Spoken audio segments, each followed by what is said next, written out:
पाक की रोशनी में मुअर्रिखीन फरमाते हैं, अल्लाह के रसूल फरमाते घर चले जाओ, 2 लकीरें खींच लेना, एक माँ की कब्र तसव्वुर कर लेना, एक बाप की कब्र तसव्वुर कर लेना, चूम लेना, मिन्नत पूरी हो जाएगी। पता इससे ये चला कब्र माँ की वो नहीं है, कब्र बाप की वो नहीं है, सिर्फ लकीर खींच के एक तसव्वुर करना है। मजहब इस्लाम में एक तसव्वुर, एक चीज तसव्वुर भी है। इंसान अपने घर के अंदर बैठे अपने शेख को, अपने पीर को तसव्वुर कर सकता है, गौसे आजम को तसव्वुर करके घर में बैठ के वजीफा पढ़ सकता है, किसी अल्लाह के वली को घर में बैठ कर तसव्वुर करके जो है इंसान वजीफा पढ़ सकता है, इंसान फरियाद कर सकता है। ये तसव्वुफ की एक दुनिया है, तसव्वुफ का एक मकाम है। अल्लाह के रसूल फरमाते हैं छोटी लकीर बड़ी लकीर खींचना, माँ बाप की कब्र तसव्वुर कर लेना, मिन्नत पूरी हो जाएगी। सहाबी रसूल ने ऐसा ही किया।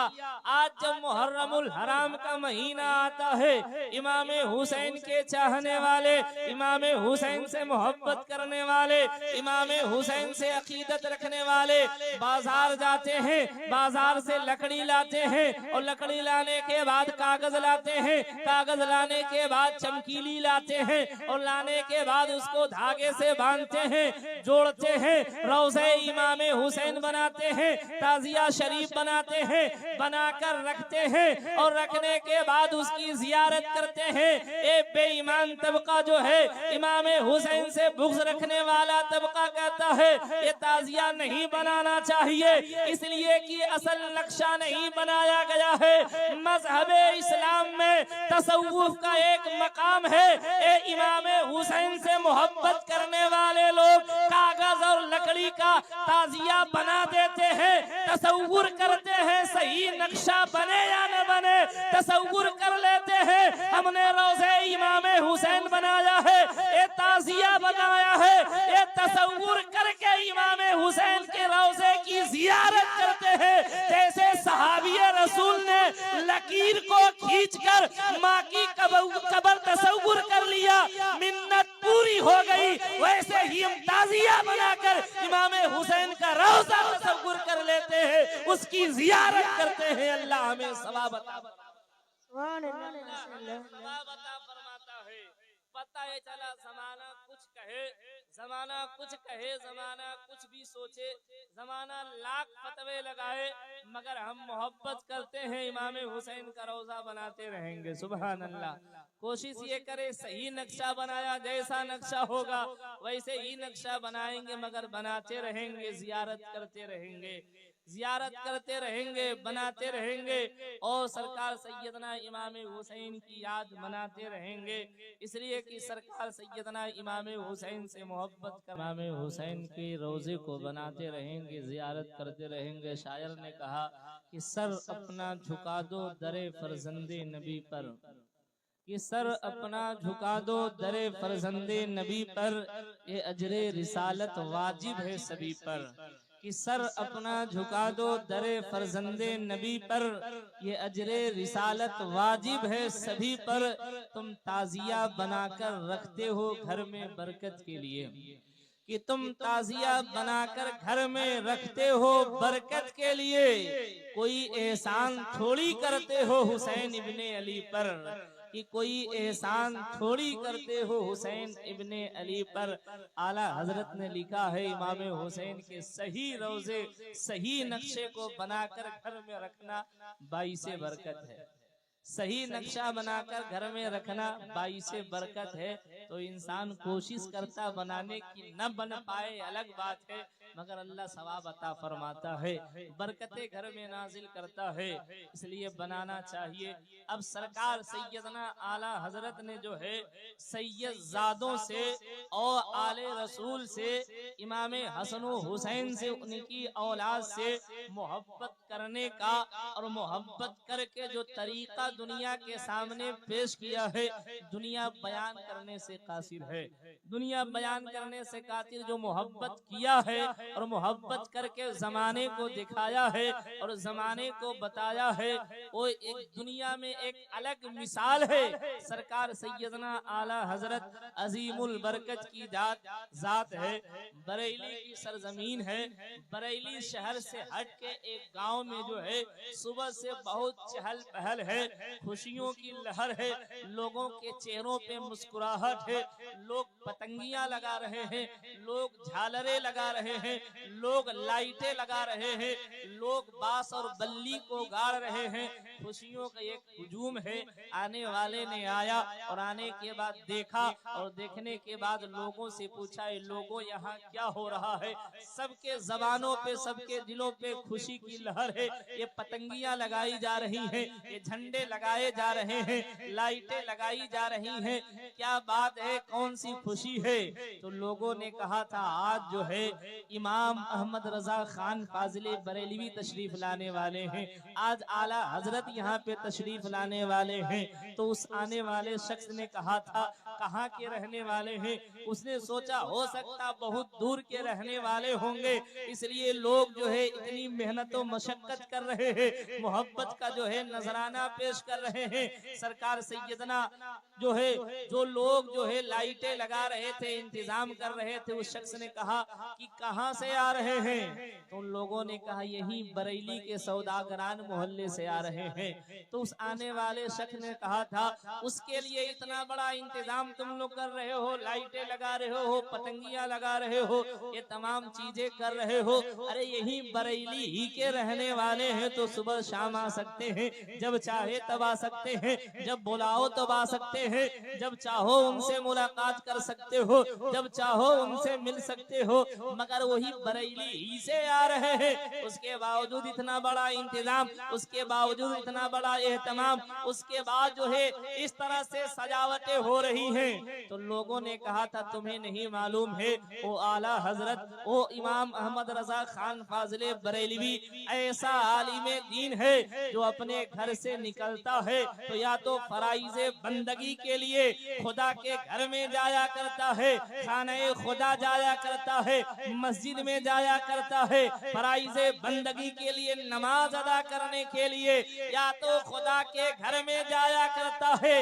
या रसूलुल्लाह की मोहब्बत जब बेकरार करती है तो मदीने का सफर किया करता है, इसके अलावा कहीं नहीं जाता है। बड़ी मुश्किल से आज तारीख मिली है, आज हमारे मोहल्ले में आ रहा है, इसलिए हम लोग खुशियों का इजहार कर रहे हैं। अब उसने सुना, सुनने के बाद कहा बताओ लोग किस तरह से मोहब्बत करते हैं। आज लोगों ने उलमा को बदनाम कर दिया है, इमामों को बदनाम कर दिया है, इमामों को रुसवा कर दिया है। मगर देखा जाता है पहले का दौर था, लोग आलिमों की इतनी इज्जत करते थे, इतनी ताजीम करते थे कि जबान दराजी नहीं करते थे। अदब का तकाजा था कि आलिमों को लोग पालकी में बैठाकर जलसों में लाया करते थे, आलिमों को इतनी इज्जत किया करते थे, ताजीम किया करते थे, मोहब्बत किया करते थे। बल्कि मुअर्रिखीन ने फरमाया है अगर किसी के यहाँ कोई सुन्नी सहीहुल अकीदा अच्छा इमाम है तो अवाम को चाहिए इमाम को आवाज लगाकर न बुलाया करे, बल्कि जो बात है इमाम के करीब जाके कहा करे। इमाम के पास मुलाकात करने के लिए आए, इमाम कहे तब बैठा करे, वरना खड़ा रहे, इसलिए कि इमाम कहे तब बैठे वरना खड़ा रहे। इस तरह से मुहक्किकीन फरमाते हैं एक इमाम की इस तरह से इज्जत और ताजीम करनी चाहिए। आगे मुअर्रिखीन फरमाते हैं ये ताजीम इज्जत इसलिए है कि जमाने को मालूम हो जाए कि मोमिन मुसलमान एक आम इमाम की जब इतनी इज्जत करता है तो इमामुल अंबिया की कितनी इज्जत करता होगा, अपने नबी की कितनी इज्जत करता होगा। आला हजरत की जात है। आला हजरत से लोगों ने कहा या तो खुदा की बंदगी के लिए घर से निकला करता है, या तो जब हुजूर की मोहब्बत बेकरार करती है तो खाने जो रसूलुल्लाह के रोज़े की ज़ियारत के लिए जाया करता है, इसके अलावा नहीं निकला करता है, दीन की खिदमत करता है, ज़बान से भी करता है, अपने कलम से भी करता है, इल्म से भी करता है। उसने कहा आज मैं भी देखूंगा, आज मैं भी उनको सुनूंगा। अलगर्ज जब शाम का वक्त होता है, आला हजरत की बारगाह में पालकी पेश की जाती है, 4 मजदूर लेके आते हैं। आला हजरत जो है अपने दस्तार को सर पे बांधने के बाद, जुब्बा शरीफ पहनने के बाद, आलिमाना विकार में आज पूरी दुनिया आला हजरत को जानती है। आज पूरी दुनिया आला हजरत को जाने या ना जाने, आला हजरत का नाम जाने या ना जाने, मगर आला हजरत का सलाम जरूर जानती है। पूरी दुनिया में आला हजरत का सलाम पढ़ा जा रहा है, पूरी दुनिया में लोग पढ़ रहे हैं और पूरी दुनिया में लोग आला हजरत को जानते हैं। आलिमाना वेकार के साथ आला हजरत तशरीफ लाते हैं। तबीयत में कुछ शिद्दत है, पालकी में लोगों ने बैठा लिया और बैठाने के बाद 4 मजदूरों ने पालकी जब लेकर चलना शुरू किया है, कुछ दूर जाने के बाद आला हजरत फरमाते पालकी रोक दिया जाए। लोगों ने सोचा कोई हाजत होगी, पालकी रोक दी जाती है। आला हजरत पालकी से उतरते हैं, उतरने के बाद इरशाद फरमाते बताओ तुम में आले रसूल कौन है, बताओ तुम में नबी का शहजादा कौन है, बताओ तुम में इमाम हुसैन की औलाद कौन है, बताओ तुम में जो है तुम में कौन ऐसा इंसान है जिसके रगों में मुस्तफा का खून दौड़ रहा है, बताओ तुम में आले रसूल कौन है। ओ आला हजरत जो अभी जानते नहीं है, नाम से भी वाकिफ नहीं, आला हजरत फरमाते बताओ तुम में आले रसूल कौन है। और जो है आले रसूल कौन है, मुस्तफा के घराने की बू आती है, मुस्तफा के खानदान की खुशबू आ रही है, बताओ। आला हजरत पालकी से उतरे, करने के बाद चारों मजदूरों से जब पूछा तो एक मजदूर का देखा चेहरा उतरा हुआ है और चेहरा मुरझाया हुआ है, और आला हजरत देखते जा रहे हैं, पूछते जा रहे हैं। तो जो आले रसूल थे फरमाते हैं आला हजरत से, ए आला हजरत मजदूरों से जात पात नहीं पूछा जाता, बल्कि मजदूरों से काम लिया जाता है। मजदूरों से उनका नस्ल, उनका खानदान नहीं पूछा जाता, बिरादरी नहीं पूछी जाती है, बल्कि जो मजदूर होता है उससे काम लिया जाता है। मैं मजदूर हूँ, काम करने के लिए आया हूँ। आला हजरत फरमाते हैं ऐसा नहीं है, मजदूरों से काम लिया जाता है, मगर आप आले रसूल हो, आपके रगों में हजरत मौला अली का खून है, आपके रगों में इमाम हुसैन का खून है। मुअर्रिखीन फरमाते हैं अपने वक्त का इतना बड़ा आलिम दीन, अपने वक्त का इतना बड़ा इमाम, जिसे दुनिया आला हजरत कहती है, एक जो है इस तरह से उस आले रसूल की बारगाह में तड़प रहे थे, बिलक रहे थे, कह रहे थे आप आले रसूल हैं। आपका मकाम व मर्तबा ये है कि आपके बाबा जान इमाम हुसैन को मेरे आका अपने कांधों पे बिठाया करते थे। आला हजरत आज एक आले रसूल के कांधे पे सवार होके जलसे में जा रहा है, ये मेरी गैरत को गवारा नहीं है। कल मैदाने महशर में अगर मुस्तफा जाने रहमत ने पूछ लिया, ए अहमद रजा बता मेरे शहजादों का कांधा इसलिए बनाया गया था तेरी सवारी करे, तुझे अपने कांधों पे उठाए, मेरे शहजादों के कांधे इसलिए बनाए गए थे। आला हजरत फरमाते मैं हुजूर को क्या जवाब दूंगा।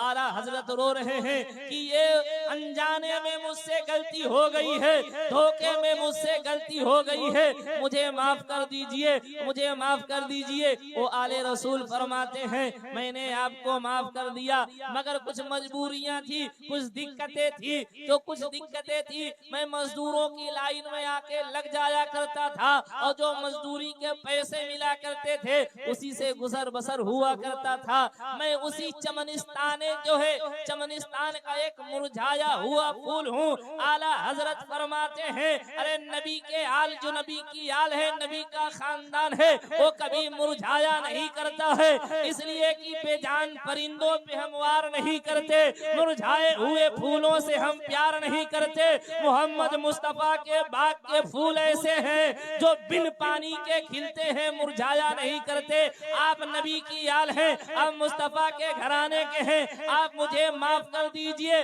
जमाना देख रहा था, आसमान वाले भी ये मंजर देख रहे थे, जमीन वाले भी ये मंजर देख रहे थे।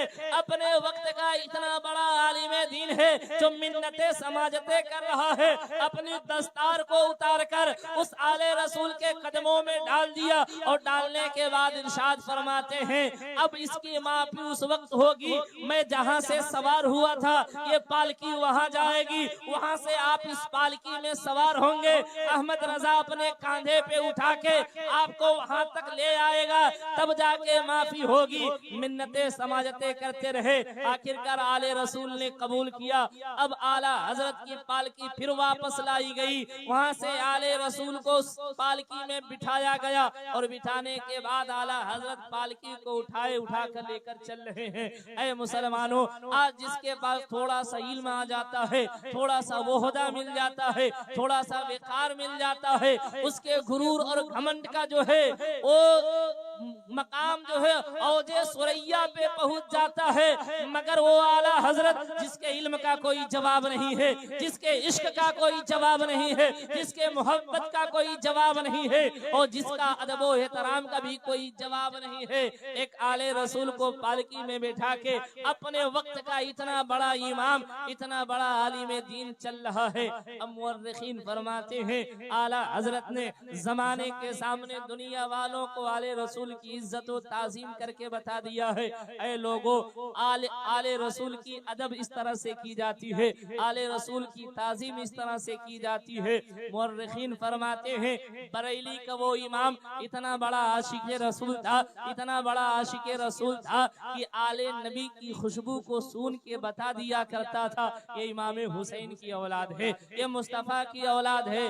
आज दुनिया ने इतना तरक्की किया है, इतना तरक्की किया है कि एक से एक मशीनें आ गई हैं, लोगों ने मोबाइल बना दिया है। ये मोबाइल में हमारी और आपकी तमाम लोगों की तस्वीरें कैच हो रही है, आवाज कैच हो रहा है और पूरी दुनिया देख रही सुन रही है। लोगों ने इतना तरक्की किया, इतना तरक्की किया है, इतनी अच्छी अच्छी मशीनें बनाई हैं, इतनी अच्छी अच्छी मशीनें बनाई हैं। इंसान बीमार हो जाए, इंसान को उस मशीन में डाल दिया जाए तो इंसान के हर एक जो है आज़ा के अलग अलग पुर्जे के बारे में मशीन बता देती है। इंसान का कलेजा खराब है या इंसान की कलेजी खराब है या इंसान का गुर्दा खराब है या इंसान का फेफड़ा खराब है या इंसान के अंदर पथरी है या इंसान का लीवर खराब है या इंसान के अंदर कौन सी दिक्कत है, ये तमाम मशीनें बता देती हैं। इंसान को कौन सी बीमारी है, टीबी की बीमारी है या तो और किसी चीज की बीमारी है, ये तमाम मशीनें बता दे रही हैं। मगर आज जो है ये दुनिया वाले पूछते हैं, साइंसदानों से पूछते हैं, तरक्की करने वाले लोगों से पूछते हैं, तरक्की याफ्ता लोगों से पूछते हैं, ऐ लोगों मशीनें तो ऐसी ऐसी बना दी हैं, इंसान का टांग टूट जाए तो मशीन बता देती है कौन सी हड्डी टूटी हुई है, कैसे जोड़ी जाएगी बता देती है। इंसान के जरा से जो है पतली सी पतली हड्डी जो है वो फ्रैक्चर हो जाती है तो मशीन बता देती है दिक्कतें आ गई हैं। जिस्म के अंदर कोई आज़ा खराब हो जाते हैं, मशीन बता देती है चीजें खराब हो गई हैं। मगर इसी दुनियादार से, इसी तरक्की याफ्ता लोगों से, साइंसदानों से लोग सवाल करते हैं, बताओ आज तक तुमने कोई ऐसी मशीन बनाई है, कोई ऐसा नुस्खा बनाया है जो मशीन के अंदर इंसान को डाला जाए और मशीन के अंदर इंसान को डाला जाए तो मशीन इन लोगों के नस्ल को बता दे, लोगों के खानदान को बता दे, लोगों के बिरादरी को बता दे। इंसान के खून को चेक करने के बाद, इंसान के ब्लड को चेक करने के बाद मशीन ये बता दे कि नस्ल कौन सी है, खानदान कौन सा है, बिरादरी कौन सी है, जात पात कौन सा है। दुनिया में कोई ऐसी मशीन बनाई गई है?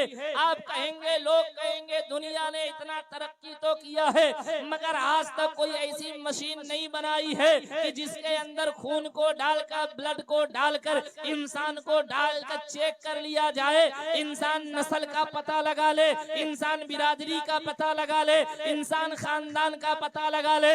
दुनिया वालों ने आज तक ऐसी मशीन बनाई नहीं है और न इंसान बना सकता है, मगर जहां दुनिया वालों ने ऐसी मशीन बनाई भी नहीं है और बना भी नहीं सकती है, मगर जमाना कहने पे मजबूर हो गया। साइंसदानों ने तरक्की तो किया है, मगर आज तक ऐसी मशीन न बना पाए कि लोगों के खानदान का पता लगा ले, लोगों के नस्लों का पता लगा ले।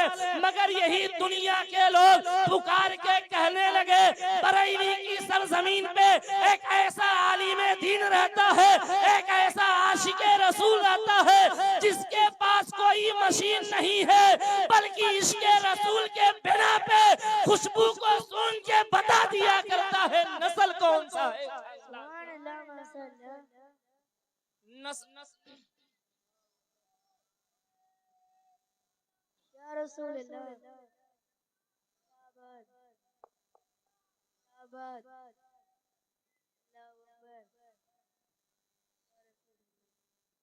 लोग कहने पे मजबूर हो गए, शहरे बरेली में कैसा आशिके रसूल रहता है, एक ऐसा आलिमे दीन रहता है जो अपने इश्क के बिना पे खुशबुओं से नस्लों का पता लगा लेता है, खुशबुओं से जो है नस्लों का पता लगा लिया करता है कि कौन आले रसूल है।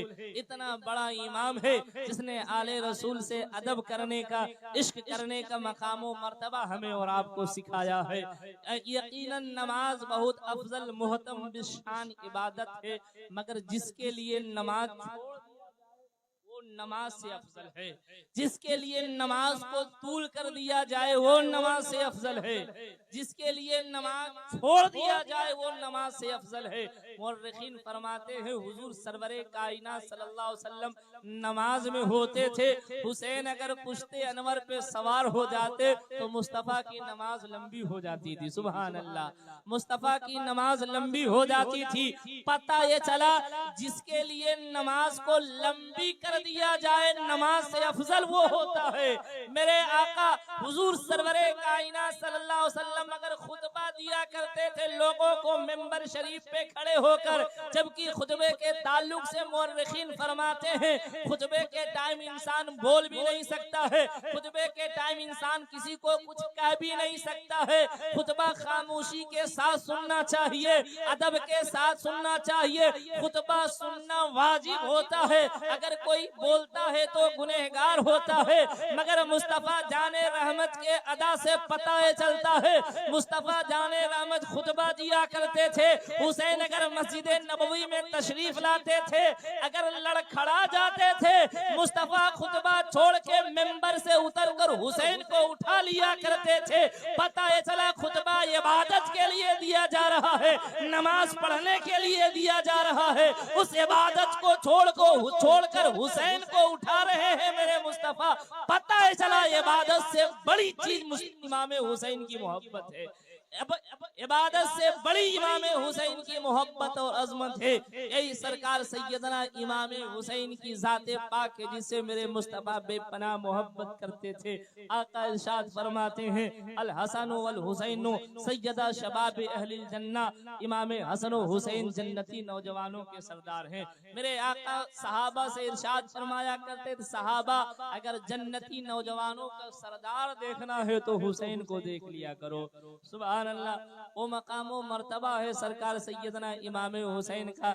सरकार सैयदना हजरत इमाम हसन रज़ी अल्लाह ताला अन्हु की शहादत के बाद जो है अपने हयात में ही इमाम हसन ने जो है अपनी जो है सल्तनत खिलाफत जो है हजरत अमीर माविया रज़ी अल्लाह ताला अन्हु को सौंप दिया था। हजरत अमीर माविया रज़ी अल्लाह ताला अन्हु जो है वो कुछ जो है मामलात के बिना, कुछ शर्तों के बिना पे जो है वो खिलाफत के फराइज को ले लिए थे। मुर्रिखीन फरमाते हजरत अमीर माविया रज़ी अल्लाह ताला अन्हु हाकिम ऐसे बनाए गए कि हजरत अबू बकर सिद्दीक रज़ी अल्लाह अल्लाह तआला अन्हो के दौर में हजरत अमीर माविया रजी अल्लाह तआला अन्हो के भाई जो है, जिनको हजरत अबू बकर सिद्दीक ने जो है वो दमिश्क का गवर्नर बनाया था। हजरत अमीर माविया को दमिश्क का गवर्नर बनाया था। हजरत अमीर माविया अपने भाई के साथ दमिश्क गए हुए थे और अचानक से जो है उनके भाई का इंतकाल हो गया। जब तबीयत अलील हुई तो हजरत अमीर माविया के भाई ने अपनी जगह पे हजरत अमीर माविया को मुकर्रर कर दिया, अपने जगह पे मुंतखब कर दिया और इंतकाल कर गए। तो हजरत अमीर माविया वहाँ के जो है गवर्नर और हाकिम बने। सिद्दीक अकबर ने उनको माजूल नहीं किया। हजरत उमर फारूक आजम का जब दौर आया तो उमर फारूक आजम के दौर में भी हजरत अमीर माविया वहाँ के हाकिम और गवर्नर रहे। उसके बाद जब सरकार सैयदना उस्मान गनी का दौर आया तो उस्मान गनी ने हजरत अमीर माविया को पूरे मुल्क शाम का जो है हाकिम और गवर्नर बना दिया। पूरे मुल्क शाम का इस तरह से हजरत अमीर माविया रज़ी अल्लाह तआला अन्हु गवर्नर बने, हाकिम बने। बड़े जो है तहारत और तकवा के पाबंद थे हजरत अमीर माविया। सहाबी रसूल है, कातिबे वही हैं। हुजूर सरवरे कायनात सल्लल्लाहु अलैहि वसल्लम के बहुत सारे कातिब हैं, यानी कातिबे वही हैं। हुजूर पे जो कुरान अजीम की आयत करीमा नाजिल होती थी उसको हजरत अमीर माविया लिखा करते थे, इसके बिना पे अमीर माविया को कातिबे वही किया जाता है। सहाबी रसूल है हजरत अमीर माविया, तहारत और तकवा के बड़े पाबंद थे, इबादत गुजार थे। मुअर्रिखीन ने जो है एक वाक़िया हजरत अमीर माविया के ताल्लुक से लिखा है कि इबादत के इतने जो है पक्के थे, इतने बड़े इबादत गुजार थे, उनकी नमाज कज़ा नहीं होती थी। अचानक एक दिन फजर के टाइम लेटे और जो है और लेटने के बाद शैतान आ गया और शैतान आने के बाद पाँव दबाने लगा। पाँव दबाने लगा। पहले तो शैतान किसी किसी का पाँव दबाता है, अब सभी का पाँव दबाता है। पहले किसी किसी का दबाता था तो लोग सो जाया करते थे, नहीं उठ पाया करते थे। आज के दौर में तो सभी का दबाने लगा है, सभी को सुला देता है। तो हजरत अमीर माविया के फजर के वक्त में शैतान आया, आने के बाद पाँव दबाने लगा, हाथ दबाने लगा, सर दबाने लगा। हजरत अमीर माविया को अच्छी नींद आ गई। जब अच्छी नींद आ गई तो सो गए। जब सो गए तो फजर की नमाज कज़ा हो गई। जब फजर की नमाज कज़ा हो गई, उठे देखा सूरज निकल आया, फजर की नमाज कज़ा हो गई। तो नमाज कज़ा होने के गम में बहुत रोए। हजरत अमीर माविया बहुत रोए, इतना रोए कि अदा अल्लाह को पसंद आ गई। अल्लाह तबारक व तआला ने हुक्म दिया, अमीर माविया फजर की नमाज छूटने के गम में इतना आंसू बहाए हैं कि एक फजर की छूटने के बदले में अल्लाह 70 फजर की नमाजों का सवाब हजरत अमीर माविया को दे दिया। असल में शैतान जो है मुअल्लमुल मलाइका है, पढ़ा लिखा इंसान है जो है, और इबादत गुजार परहेजगार था। अपने वक्त का बहुत बड़ा जो है वो तहज्जुद गुजार था, इबादत गुजार था, फरिश्तों का उस्ताद था, पढ़ाया करता था। जब उसको पता चला आज सुला दिया, एक फजर के बदले में 70 फजर का जो है सवाब मिल गया, नुकसान तो हमारा ही हुआ। अगर न सुलाते तो एक ही फजर का सवाब मिलता, दबा के सुला दिया तो 70 मिल गया। तो ये तो गलती हमने बहुत बड़ी कर दी है, ऐसी गलती नहीं होनी चाहिए। दूसरे दिन जब फजर का वक्त होता है तो हजरत अमीर माविया को जगा दिया और जगाने के बाद खंबे के पीछे छुप गया। हजरत अमीर माविया उठे, उठने के बाद उसको देखा, देखने के बाद बुलाया और बुलाने के बाद कहा, भाई आप कौन हो? बड़े अच्छे इंसान हो, बड़े नेक इंसान हो, बड़े सच्चे इंसान हो, आपने फजर के लिए मुझे जगा दिया, आपका बहुत बड़ा शुक्रिया। आपका नाम क्या है? हजरत अमीर माविया फरमाते हैं आपका नाम क्या है? तो कहने लगा वैसे तो लोग मुझे इबलीस कहते हैं, मेरा नाम इबलीस है। तुम्हारा नाम इबलीस है? ऐसा कैसे हो सकता है? जिसका नाम इबलीस है जो शैतान है, वो नेक काम कहाँ करता है? वो तो लोगों को बकाया करता, लोगों को बरगलाया करता है, नमाजों से रोका करता है और जो है नमाजों से लोगों को दूर किया करता है। तो हजरत अमीर माविया से इबलीस ने कहा वो तो बात ठीक है, मेरी ड्यूटी है, मैं कोई काम बगैर मकसद के नहीं किया करता। करता। कल भी मैंने आपको सुला दिया था, पाँव दबाया था, हाथ दबाया था, आपका सर दबाया था, मैंने आपको सुला दिया। जब आप सो गए, नमाज आपकी कज़ा हो गई, तो आप इतना रोए हैं जिसके एवज में अल्लाह ने आपके 70 फजर की नमाजों का सवाब अता किया है।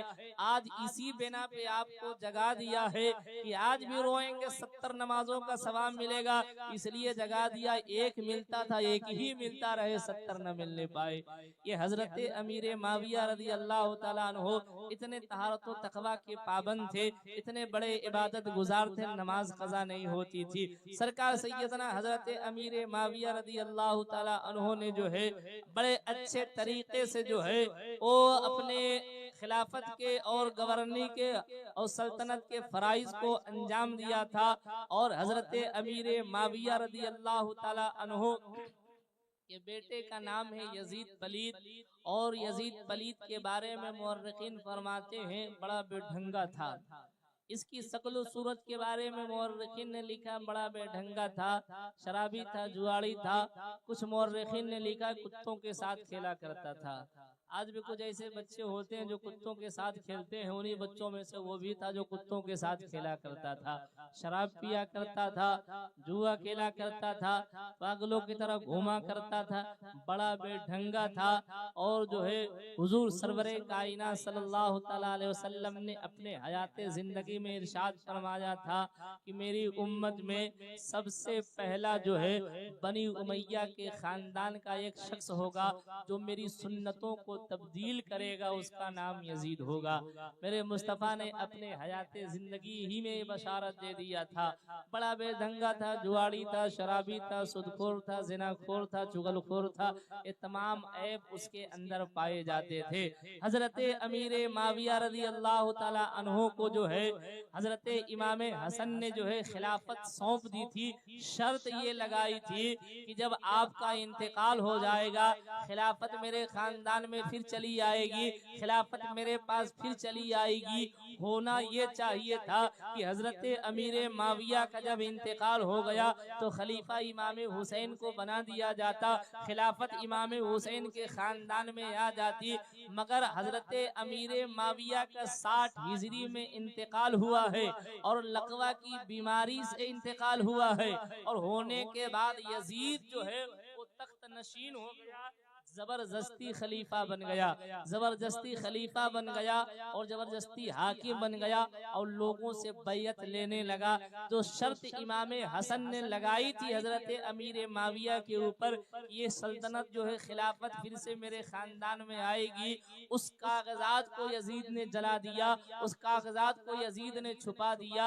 और हजरत अमीर माविया के इंतकाल के बाद खुद खलीफा बन बैठा, खुद हाकिम बन बैठा, और तमाम लोगों को जो सहाबा बड़े बड़े थे उन सहाबा के पास जो खतूत भेजने लगा कि मैं हाकिम बन गया हूँ, मैं खलीफा बन गया हूँ, मैं अमीरुल मोमिनीन बन गया हूँ, लोग आके मुझसे बैयत करें, लोग अपना खलीफा तस्लीम करें, लोग मुझे अपना खलीफा बनाए। सहाबा के पास खतूत भेजने लगा, इमाम हुसैन के पास भी खतूत भेजा।